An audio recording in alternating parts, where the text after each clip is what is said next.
যে মানুষটা দুনিয়াতে নেই অথচ আজকে সেই মানুষটার জন্য বাড়িতে কত বড় আয়োজন চলছে। আজকে আমার মামাতো বোনের জন্য একটা মজলিসের আয়োজন করা হয়েছে গোটা গ্রামবাসীকে খাওয়ানোর জন্য। আগের দিন বাজার করা হয়েছিল আর রাতে পেঁয়াজ রসুন থেকে শুরু করে সব মশলাপাতিগুলো রেডি করে রাখা হয়েছিল।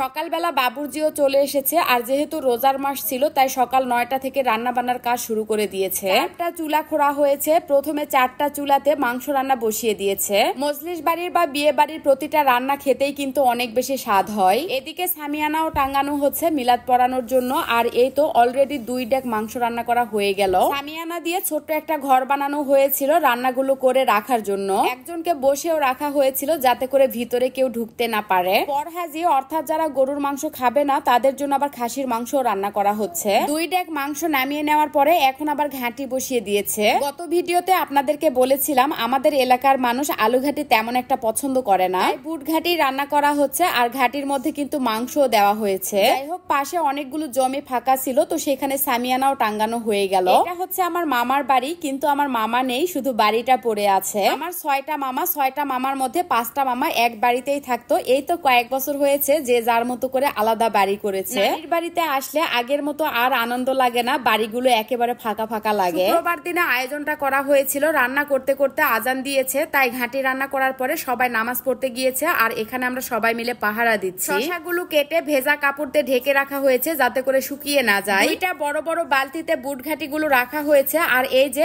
এখনো 2 ডেক বুটঘাটি আছে তো সেগুলো নামিয়ে নেওয়া হলো। মাংস এবং বুটঘাটি তো রান্না করা হয়ে গেল, এখন শুধু ভাত রান্না করতে হবে। ভাত রান্না করতে যদিও তেমন একটা সময় লাগে না, তবে হাতে যেহেতু সময় ছিল না তাই সবাই তাড়াহুড়া করছিল। 1 ডেক ভাত রান্না করা হয়ে গেছে। একটা জাল টাঙ্গিয়ে নিয়েছিল ভাতগুলো ঢালার জন্য। এভাবে পাতলা নেট টাঙ্গিয়ে ভাতগুলো ঢাললে তাড়াতাড়িতে পানি ঝরে গিয়ে ভাতগুলো ঝরঝরে হয়। এর উপরে বড় একটা পলি বিছানো হয়েছে, তারপরে ভাতগুলো ঢালা হলো ঠান্ডা হওয়ার জন্য।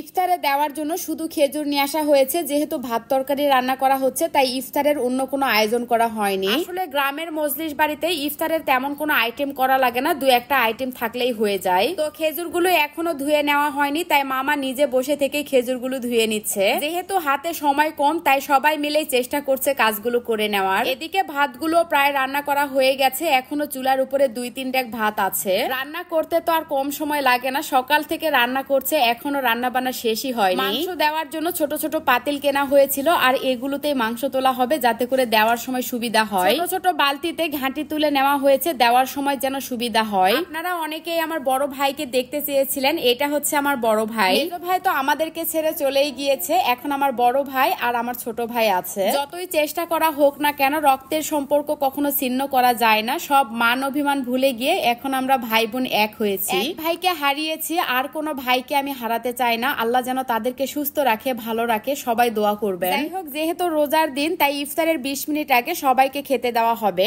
বাড়ির পাশে অনেকগুলো ফাঁকা জমি ছিল তো চারপাশে সামিয়ানা টাঙ্গানো হয়েছে। ছেলেদের জন্য আলাদা ব্যবস্থা করা হয়েছে এবং মেয়েদের জন্য আলাদা ব্যবস্থা করা হয়েছে। যখন কোনো অনুষ্ঠান হয় তখনই শুধু এই পরিচিত মুখগুলো দেখা যায়, এছাড়া কিন্তু তেমন একটা দেখা হয় না। সবাই মিলে এভাবে একসাথে বসে খেতে কিন্তু অনেক বেশি ভালো লাগে। যাই হোক, আজকের মতো এখানেই বিদায় নিচ্ছি। যদি ভিডিওটা ভালো লাগে প্লিজ একটা লাইক, কমেন্ট আর শেয়ার করতে ভুলবেন না। সবাই ভালো থাকবেন, সুস্থ থাকবেন। আল্লাহ হাফেজ, টাটা।